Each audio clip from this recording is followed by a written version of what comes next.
సమస్తజననీం వందే చైతన్యస్తన్యదాయినీం శ్రేయసీం శ్రీనివాసస్య కరుణామివ రూపిణీం ప్రపద్యేతం గిరిం ప్రాయః శ్రీనివాసానుకంపయా ఇక్షుసారస్రవంత్యేవ యన్మూర్ఛా శర్కరాయుతం. అస్మద్గురుభ్యో నమః. భగవద్బంధులరా, అక్షయ తదియ శుభాకాంక్షలతోటి మంగళాశాసనంతో అక్షయ తదియ విశేషాలని జ్ఞాపకం చేసుకుందాం. విశాఖ నక్షత్రంతో కూడి ఉన్న చంద్రుడు ఉన్న మాసము వైశాఖ మాసము.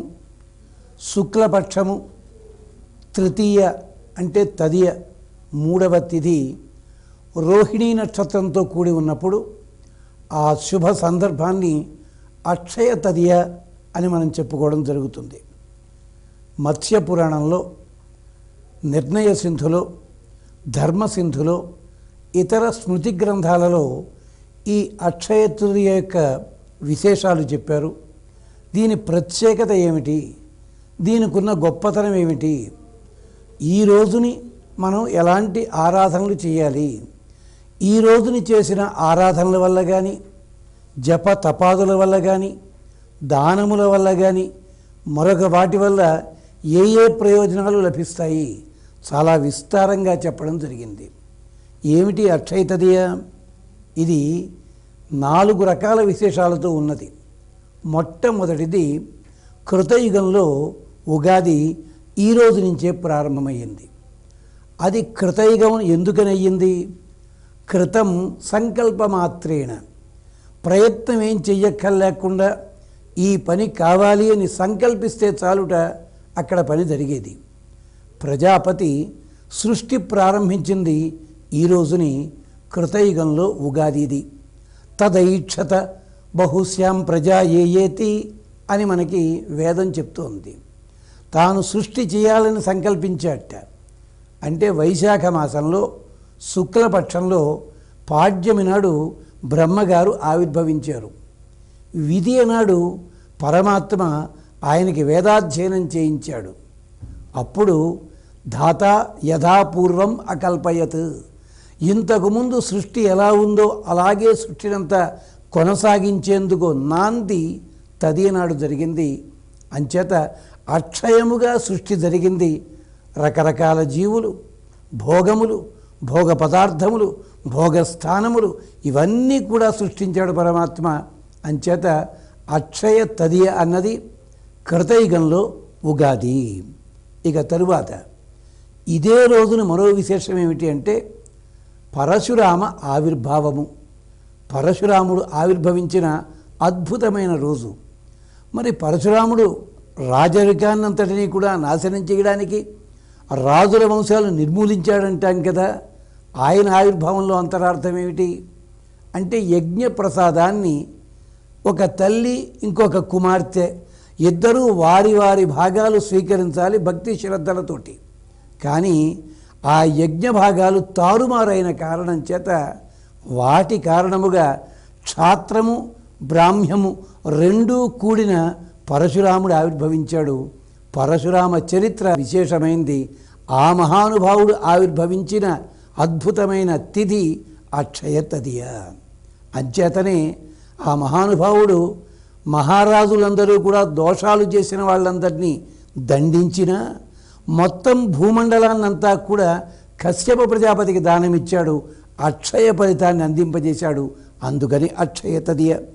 అంటే లౌకికములైన ధర్మములు కానీ, పారలౌకికములైన ధర్మములు కానీ పక్కకి వెళ్ళినట్టయితే ఎలాంటి ప్రమాదాలు జరుగుతాయో చెప్పింది అక్షయ తదియ నాడు పరశురామ ఆవిర్భావము.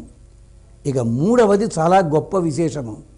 కృష్ణ పరమాత్మ వ్రేపల్లె వదిలిపెట్టి మధురానగరంలో అడుగుపెట్టాడు కంస వధ కోసమని చెప్పి ఇది కూడా అక్షయ తదియ నాడే.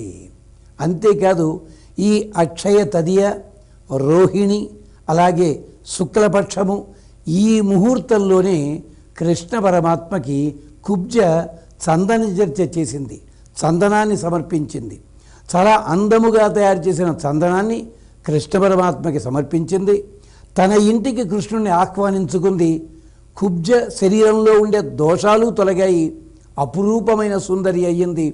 కృష్ణుని అనుగ్రహం చేత కుబ్జకి కలిగిన కుమారుడు విశోకుడు అన్న కుర్రవాడు. ఈ కుర్రవాడే తరువాత భీమసేనుడికి రథసారథి అయ్యాడు, భీమసేనుడికి అంగరక్షకుడయ్యాడు. మొత్తం 18 రోజుల యుద్ధంలో కూడా మిగిలిన వాళ్ళల్లో విశోకుడు కూడా ఒకడు. విశోక అంటే అర్థం ఏమిటనమాట? శోకము లేకపోవుట. అంటే భగవంతునికి చందనము సమర్పించిన కారణం చేత శోకము లేని తనము లభిస్తుంది. అది 3వ విశేషం అక్షయ తది నాడు. అంతేకాదు ఇదే అక్షయ తది నాడు ప్రజాపతి చంద్రునికి ఓషధులకి అధికారాన్ని అప్పచెప్పాడు. ఇది అక్షయ తదియ. అంతేకాదు ఋగ్వేదంలో ఉన్న ఒక గొప్ప విశేషాన్ని ఇప్పుడు ప్రపంచంలో ఉన్న వాళ్ళంతా అక్షయ తది నాడు ప్రత్యేకించి జరుపుకుంటారు. మిగిలిన కారణాల గురించి వాళ్ళు ఆలోచించరు, కానీ దీని గురించి ఏమిటది? లక్ష్మీదేవి తనకున్న 12 శక్తులని ప్రజాపతి ద్వారా మిత్రవింద యజ్ఞము అన్న ప్రక్రియ ద్వారా తాను పొందింది. అంటే లక్ష్మీదేవికి సర్వశక్తులు కూడా ప్రజాపతి ద్వారా సంక్రమింపజేసిన రోజు అక్షయ తదియ.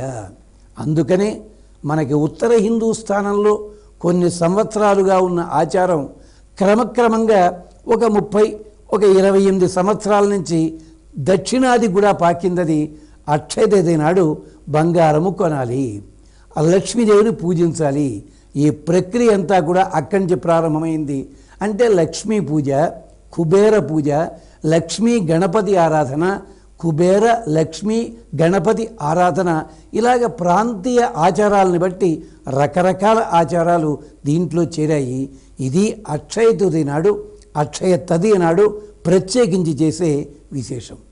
ఇది మత్స్య పురాణంలో శివపార్వతీ సంవాదంలో వస్తుంది. పార్వతీదేవి అడిగింది పరమశివుల వారిని, భూలోకంలో ఉన్న మానవులందరూ కూడా సర్వ విధములైన శుభములు పొందడానికి ఏదైనా మార్గం ఉందా అంటే రకరకాల మార్గాలు చెప్పారు. ఏమో ఎవరెవరి అవకాశాన్ని బట్టి ఎవరెవరు ఏది చేసుకుంటే ఆ ప్రయోజనము. మన భారతీయ సంస్కృతి ఒక నిత్య స్రోతస్విని, ఒక నిత్య ప్రవాహం. అది ఎవరెవరు ఏ రేవులో దిగి ఎంతెంత మాత్రము నీటిని సంగ్రహించుకుని ఎలా కావాలంటే అలా ఉపయోగించుకోవచ్చు, సర్వశుభాలు పొందొచ్చు. అందుకని పార్వతీదేవికి పరమేశ్వర్ల వారు చెప్తారు, వైశాఖ శుక్లపక్షేతు తృతీయాం ఉపోషిత అక్షయం ఫలమాప్నోతి సర్వస్య సుకృతస్య చ. వైశాఖ మాసంలో రోహిణీ నక్షత్రము, తదియ తిథి, ఈ 3 కలిసి ఉన్న రోజుని భగవంతుడి పేరు చెప్పి ఉపవాసం చెయ్యండి. ఇంకేమీ చెయ్యక్కర్లేదుట. కనీసం అదొక్కటి చేసినా కూడా సంకల్పించిన ప్రతి పని కూడా నెరవేరుతుంది, అక్షయమైన ఫలితం లభిస్తుంది. అంటే అక్షయ తది నాడు అయ్యో మేము బంగారం కొనుక్కోలేకపోయామే అన్నవాళ్ళు ఉంటారే, వాళ్ళని కూడా దృష్టిలో పెట్టుకుని పరమేశ్వర్ల వారు చెప్తున్నారు, లేదు ఆ సంపద నాకు లభించాలి, ఇదిగో ఈ తిథి నాడు నేను చక్కగా స్నానము చేసి అర్చన చేసి ఉపవాసం చేస్తాను, సాత్వికమైన ఆహారాన్ని సేవిస్తాను అనుకుంటే చాలుట సంపదలన్నీ కదలి వస్తాయి. ఇది ఆ స్వామి పార్వతీదేవికి చెప్పిన విశేషం. అప్పుడంటారు, సా తథా బ్రహ్మణ ఉపేత విశేషణతు పూజిత. ఈ రోజుని ప్రజాపతి ఈ తిథి లోపల ఉంటారు. ఎలాగా? విశాఖ నక్షత్రం అన్నది అగ్ని దేవతాకమైనది, అగ్ని ప్రధానము. రోహిణీ నక్షత్రం ఉంది కదా, ఈ రోహిణీ నక్షత్రానికి ప్రజాపతి అధిదేవత. ఇక తదియ అన్నది సాక్షాత్తుగా పరమాత్మ. అంటే పాడ్యమి నాడు బ్రహ్మగారు ఆవిర్భావము, విధి నాడు వేదాధ్యయనము, తది నాడు సృష్టి కదా. అంచేత ఈ సృష్టికంతటికి మూల కారణము ఏ తత్వం అయితే ఉన్నదో అది మనని రక్షిస్తుంది. మరి అగ్నికున్న విశేషం ఏమిటి? అగ్రం నయతి, తాను ముందు నడిపిస్తాడు. ఎలాగైతే మండుతున్న కొరకంతని వంచినట్టయితే మండుతున్న అగ్ని పైకే మండుతుందో, అంటే మన్నెప్పుడు కూడా అగ్నిదేవుడు సక్రమమైన మార్గంలో ఉన్నత స్థితికి తీసుకుని వెడతాడు. ఆ అగ్నికి సంబంధించిన బీజాక్షరమే శ్రీ. శ్రీ అంటే లక్ష్మీదేవి కదా. అందుకని అగ్ని ఆరాధన చెయ్యండి, అగ్నిని ఆరాధన చెయ్యండి, అమ్మవారిని ఆరాధన చెయ్యండి, ప్రజాపతిని తలుచుకోండి. ఇది చెప్తున్నారు. అంచేత సంకల్పించింది కృతం, చెయ్యబడినదవుతుంది. మరి ఇప్పుడు ఈ రోజున ఏ ఏ పనులు చేయాలి అంటే ప్రజాపతి చెప్పిన దాన్ని పరమశివుల వారు చెప్తున్నారు. మళ్ళీను యత్ దత్తం హుతం జప్తం సర్వం అక్షయమశ్నుతే. నీవు ఇచ్చినది కానీ, హోమము చేసినది కానీ, జపము చేసినది కానీ, ఏది సంకల్పించి నీవు చేస్తావో అదంతా కూడా అక్షయమవుతుంది. అంటే నాటేది ఒక్క మొక్క, వేసేది 100 కొమ్మ, కొమ్మ కొమ్మ విరగబూసే వేలాదిగా. అంటే నువ్వు ఏ కాస్త దానము చేసినా, ఏ కాస్త జపము చేసినా, ఏ కాస్త హోమము చేసినా అవన్నీ కూడా తిరిగి అక్షయములైన ఫలితములు ఇస్తాయి. అయితే బంగారం కొనడం అనే సాంప్రదాయం ఎక్కడి నుంచి వచ్చింది? పూర్వకాలంలో ఇప్పుడున్నట్టుగా ఈ కరెన్సీలు లేని రోజుల్లో అక్షయ తృతీయ నాడు స్వయం పాకమిచ్చి అంటిలో ఊరిలో ఉన్నటువంటి నగలు చేసేవాళ్ళ ఆ కార్మికులకి స్వయం పాకం ఇచ్చినప్పుడు వారు తిరిగి కొంత ఇచ్చేవారు. ఇచ్చినప్పుడు దానికి తగిన విలువ మళ్ళీ సంక్రాంతి రోజుల్లో మళ్ళీ ధాన్యాన్ని ఇవ్వడం జరిగేది. ఇప్పుడు ఈ మధ్యకాలంలో ఆ రోజుని చేసిన పూజా ఫలితం వల్ల అద్భుతమైన సంపదలు అందరిళ్లలోనూ ఉండేవి. అందుకోసం బంగారము కొనడం అన్నది అక్కడి నుంచి ప్రారంభమైందని చెప్పి మనకి పురాణ గ్రంథములు చెప్తాయి. ఈ ఆచారం అన్నది ఉత్తర హిందూస్థానంలో కూడా సుమారు 400 సంవత్సరాల నుంచి, అంటే బంగారము కొనడం అన్నది అది అక్కడి నుంచి ప్రారంభమైంది. అంటే ఏ కాస్తైనా కానీ అలాంటి విశేషాన్ని సంపాదించుకున్నప్పుడు, దానికి తగిన ఆరాధన చేసినప్పుడు ఇబ్బడి ముబ్బడిగా ఫలితాలు లభిస్తాయి అని చెప్పి బంగారమే కొనాలా, బంగారము కొనలేకపోతే ఈ తిథి వల్ల ఫలితాలు మాకు లేవా అన్నట్టయితే దానికి కూడా స్మృతి గ్రంథాలు, పురాణ గ్రంథాలు మనకి చెప్పాయి. మొట్టమొదటిది ఈ తిథి విశేషాన్ని తలుచుకుంటూ నదిలో కానీ, సముద్రములో కానీ, ప్రవాహములో కానీ, లేదా కనీసము చెరువులో ఉన్న నీటిలో చేతిని తిప్పినప్పుడు ఏర్పడే ఆ కెరటములలో కానీ స్నానము చెయ్యండి.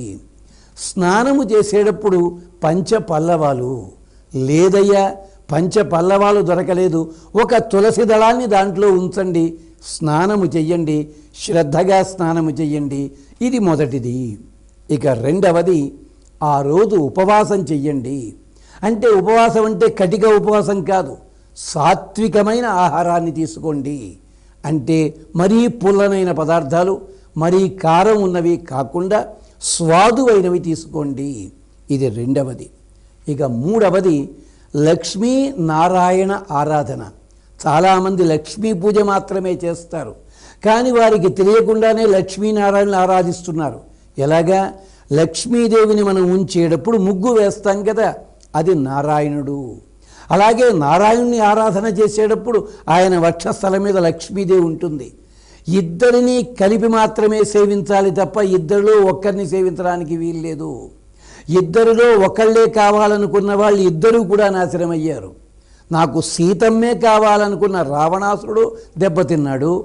సీతతో అవసరం లేదు, నాకు రాముడే కావాలన్న శూర్పణఖ దెబ్బతింది. అందుకని లక్ష్మీనారాయణ ఆరాధన చెయ్యండి. కుబేరుడికి సంపదలు కూడా లభించిన రోజు ఈరోజు. అంటే కుబేరునికి ఉన్న సంపదలంటే తాను అనుభవించడానికి కాదు, ఎవరెవరికి ఎంత ధనాన్ని ఇవ్వాలో, ఎంత ధనాన్ని ఇవ్వాలో చూపించడం కోసం కుబేరుడిని ఒక రక్షకుడుగా పెట్టారు అక్కడ. చాలామంది అంటారు అతనికేమండి కుబేరుడండి అని. కుబేరుడు అంటే అర్థం ధనమంతా మన దగ్గరే ఉంటుంది, అనుభవించే యోగ్యత ఉండదు. కానీ ఈ ధనాన్ని 10 మందికి వినియోగించేందుకు బుద్ధి కలిగి ఉంటాడు కుబేరుడు. అది విశేషం ఇక్కడ. అలాంటి అతనికి పట్టాభిషేకం చేసిన రోజు ఈరోజు. అందుకని కుబేరుణ్ణి ఆరాధన చెయ్యండి. తరువాత కలియుగంలో ఈ రోజుని శ్రీనివాసుణ్ణి ఆరాధన చేయడం చాలా విశేషము అని అంటారు. శ్రీనివాసుడు కదా, సంపదనే తనకు నివాసముగా కలిగినవాడు, తానే సంపద అయినవాడు. అతన్ని సేవించండి. అంతేకాదు ఈరోజు మరో విశేషం, చంద్ర పట్టాభిషేకము. చంద్ర పట్టాభిషేకం ఏమిటి అంటే చంద్రుడికి ఓషధి అధిపతిత్వము, అమృతత్వము కలిగించినది. ఈ చంద్రుడు 2 రకాలుగా కనిపిస్తాడు. ఒకటి పరమశివుల వారి జటాజూటంలో కనిపిస్తాడు అలంకారముగా. రెండవది ఆకాశంలో కనిపించే చంద్రుడు 15 రోజుల పాటు దేవతలకు అనుభవయోగ్యుడు, 15 రోజుల పాటు పితృదేవతలకు అనుభవయోగ్యుడు. అంచేత అతన్ని కూడా సేవించండి. అంటే చంద్రునికి ఆరాధన చెయ్యండి. చమత్కారం ఏమిటంటే లక్ష్మీ ఆరాధన చేసినట్టయితే చంద్రుని కూడా ఆరాధన చేసినట్టే. ఎంచేత చంద్రుడు అమ్మవారికి సోదరుడే కదా, అందుకనే చంద్రుడిని మనం ఏమని పిలుస్తాం? చందమామ అంటాం కదా అమ్మగారికి సోదరుడు కనుక. అంచేత చంద్రుని ఆరాధన చెయ్యండి, లక్ష్మీదేవిని ఆరాధన చెయ్యండి, కుబేరుణ్ణి పూజించండి, శ్రీనివాసుణ్ణి పూజించండి. లేదు మీ ఇష్ట దైవము ఎవరున్నారో ఆ దైవాన్ని ఆరాధన చెయ్యండి. అది అక్కడ విశేషం. ఇక తరువాత ఆ రోజుని దత్తం హుతం జప్తం సర్వం అక్షయముచ్యతే అన్నారు కదా. ఈ ఒక్క రోజున విశేషం ఏమిటి అంటే ఉత్తర రోజుల్లో ఎప్పుడూ కూడా అక్షతలతో ఆరాధన చెయ్యకూడదు ఆగమశాస్త్రం చెప్తుంది. కానీ ఈ రోజుని మాత్రం లక్ష్మీదేవిని అక్షతలతో తనివి తీరా ఆరాధన చెయ్యండి. పుష్పార్చన చేద్దామంటే సహస్రనామార్చన చేస్తూ అయ్యో 1000 పూలు లేవే అనుకుంటూ ఉంటాం మనం. ఈ రోజున ఆ బాధ లేదు. చక్కగా అక్షతలు తయారు చేసి ఆ అక్షతలతో కరువు తీరా మనసు తీరా ఆనందముగా కడుపారా మనం అర్చన చేసుకుందాం. లక్ష్మీదేవికి చెయ్యండి. లేదు నవధాన్యములతో కూడా అర్చన చేసే విధానం కూడా ఉన్నది. ఈ అక్షతలతో ఆరాధన చేసిన తరువాత సాయంకాలము సూర్యాస్తమయం అవుతూ ఉండగా ఈ అక్షతలను సంస్కరించి, అంటే ఏం లేదు, గిన్నెలో తీసుకుని కడిగి వీలైనంత వరకు ఆ పసుపు నీళ్ళన్నీ పోయేలా చేసుకుని ఆ బియ్యముతో పరమాన్నము వండాలి. అంటే నీళ్లు కలపని పాలతో పాయసాన్ని వండి 3 ముత్తైదువులకు కానీ 7గురికి కానీ 5గురికి కానీ ఈ పాయసాన్ని కానుకగా ఇవ్వండి. చిన్నపిల్లలకి పంచండి. ఇది మనకి స్మృతి గ్రంథాలు చెప్తున్నాయి. ఇది అక్షయ తది నాడు చేసినట్టయితే ధన సంపత్తి, ధాన్య సంపత్తి, గృహ సంపత్తి, పరివారము, ధన కనక వస్తువాహనాదులు అన్నీ కూడా కాలాంతరంలో ఆ సంవత్సరం లోపల అన్నీ లభిస్తాయి అంటుంది స్మృతి గ్రంథము. తరువాత పూర్వకాలంలో అక్షయ తది నాడే ఒక ప్రత్యేక సాంప్రదాయం ఉండేది. పొట్ల, బీర ఇలాంటి పాదులన్నీ పెట్టేవారు. ఎంచేత చంద్రుడు ఆవిర్భవించిన రోజు, చంద్రుడికి పట్టాభిషేకం జరిగిన రోజు గనక ఆయన వనస్పతి దేవత గనక పాదులు ఒక్కసారి కాయ కాచిన తర్వాత ఆ పాదుని తీసివేయాలి. ఓషధి అంటే సకృత్ ప్రసవ ఓషధి, ఒక్కసారి మాత్రమే పంట ఇచ్చేదాని పేరు ఓషధి. అంచేత పొట్లపాదుల్ని కానీ బీరపాదుల్ని కానీ ఇలాంటి వాటిని పెట్టడం అన్నది ఆచారము. అంటే చూడండి, అక్షయ తది నాడు మనకి పర్యావరణ రక్షణకి సంబంధించి కూడా మన పెద్దలు దీంట్లో మార్గాన్ని చూపించారు. అంచేత పాదులు పెట్టండి, మొక్కలు పెంచండి. ఇక దానము చెయ్యమన్నారు. ఏవేమిటి దానం చేయాలి? దధ్యన్నము అంటే పెరుగు అన్నము దానము చెయ్యండి.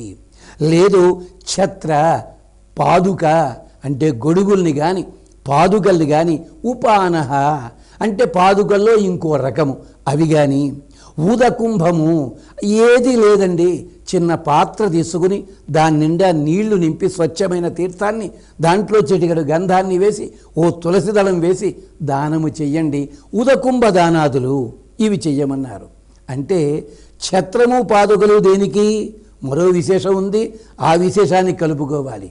ఈ పాదుకలు ఛత్రము అన్నది జమదగ్ని మహర్షి సృష్టి. జమదగ్ని మహర్షి తన భార్య కోసమని చెప్పి కాళ్ళకి చెప్పులు, శిరస్సు మీద ఛత్రము తయారు చేసి పెట్టిన రోజు అక్షయ తది నాడే సూర్య భగవానుడి ద్వారా పొందాడు. అవి ఇచ్చినట్టయితే జమదగ్ని అనుగ్రహం కూడా మనకి లభిస్తుంది. సాయంకాలం కాగానే సూర్యాస్తమయం అవుతుండగా లక్ష్మీ ఆరాధన చేసి, ఎలా లక్ష్మీ ఆరాధన చేసి? అయ్యా మా దగ్గర బంగారం ఉంది, ఓ బంగారంతో చేసుకోండి. అయ్యా మా దగ్గర బంగారం లేదు, లక్ష్మీ రూపు ఉంటుంది కదా, అది కూడా లేని స్థితిలో ఉన్నట్టయితే తమలపాకులో పసుపు గౌరమ్మని తయారు చేసి, అంటే పసుపు బుద్ధని తయారు చేసి 2 పక్కలా కూడా వేరే వేరే 2 తమలపాకుల్లో చిన్న చిన్న పసుపు ముద్దలు పెట్టి, ఆ 2 ఏమిటి? దివ్య గజములు, ఏనుగులు అన్నమాట. మదము మోహము అన్న 2 గజములుట అమ్మవారిని ఎప్పుడూ సేవిస్తుంటాయి. ఆ 2 ఉంచి లక్ష్మీ అష్టోత్తరాన్ని కానీ లక్ష్మీ అష్టకాన్ని కానీ లక్ష్మీ స్తోత్రము ఏదైనా సరే దాంతో ఆరాధన చేసి అమ్మవారికి ధూపదీపాదులు సమర్పించి ఆరాధనలో కూడా నైవేద్యం కూడా సుకరమైనది చెప్పారు మనకి పెద్దలు. నానవేసిన శనగలు, వడపప్పు, 2 పళ్ళు, ఇక చేతనైనవి ఆరాధన చేసి ముత్తైదువులకి వాయినాన్ని ఇచ్చుకోండి. అప్పుడు అక్షతలతో పొద్దున్న పూజ చేశాం కనుక దానితో తయారు చేసిన పాయసాన్ని నివేదించండి, ఫలితాన్ని పొందండి. యక్కరోతి తృతీయం కృష్ణం చందనభూషితం సర్వఫలమాప్నోతి. అంతేకాదు, కృష్ణ ప్రతిమ ఉన్నట్టయితే చందనాన్ని ఇవ్వండి. అందువల్ల చందనం ఇచ్చినందువల్ల అలనాడు కుబ్జ ఏం ఫలితాన్ని పొందింది? శరీరంలో ఉన్న 3 వంకర్లు పోయి అద్భుతమైన సౌందర్యం కలిగింది. ఈ రోజుని ఎవరైతే చందన చర్చ స్వామికి చేస్తారో వాళ్ళకి సంపూర్ణ ఆరోగ్యము, స్త్రీలకి అఖండమైన సంపద సౌందర్యము, అవివాహితులైన వారికి వివాహము కలుగుట, వివాహమైన వాళ్ళుంటే సంతానము కలుగుట, సంతానం ఉన్న వాళ్ళైతే వాళ్ళకి శుభం కలుగుట. ఇన్ని మనకి ఫలితాలు చెప్పారు మనకి పురాణాల్లో, మత్స్య పురాణము, విష్ణు ధర్మోత్తర పురాణాల్లో. తరువాత మరొక ప్రత్యేకత చెప్పారు. మనము సరస్వతి పూజ నాడు, వినాయక చవితి నాడు ఎలాగైతే గ్రంథాలను పూజిస్తామో అక్షయ తది నాడు కూడా గ్రంథాలని పూజించండి. గ్రంథాలని పూజిస్తే బ్రహ్మగారు ఎలాగైతే సృష్టి చేశాడో ఆ తెలివితేటలన్నీ కూడా మనకి లభిస్తాయి అంటారు. మరొక్క విశేషంతో లక్ష్మీ పూజకు అనుబంధంగా చెప్పుకుందాం. హరిద్ర శృంగ అర్చన అంటే పెద్ద మాటలా ఉంది. పసుపు కొమ్ములతో లక్ష్మీదేవిని ఆరాధన చెయ్యండి. బంగారము సంపాదించుకోలేకపోయామే అన్న బాధ తొలగుతుంది. బంగారం మీ ఇంటి ముంగిటి వస్తుంది, మీ ఇంటిలో తాండవిస్తుంది. పసుపు కొమ్ములతో అర్చన, వంకర లేనివి, పుచ్చివి కానివి, ఇలాంటి మంచి పసుపు కొమ్ములని 11 కానీ 27 కానీ వీలైతే 108 పసుపు కొమ్ములతో అమ్మవారిని అర్చన చేయండి. అక్షయ తదికి సంబంధించిన సర్వ ఫలములు కూడా అక్షయముగా పొందండి. మళ్ళీ అక్షయ తది నాటికి మన ఇంటిలో లక్షణముగా లక్ష్మీదేవి తాండవిస్తుంది, సర్వ విధములైన శుభములని కలిగిస్తుంది, తన పరివారంతో ఉండి మన్నెప్పుడు అనుగ్రహిస్తుంది అని ఆశాసన చేస్తూ మళ్ళీ ఒక్కసారి అఖిలాంధ్ర ప్రేక్షకులందరికీ కూడా ఒక్కసారి, ఆ ప్రేక్షకులకే కాదు ఈ కార్యక్రమాన్ని చూస్తున్న సర్వులకి కూడా అక్షయ తదియ శుభాకాంక్షలతో స్వస్తి.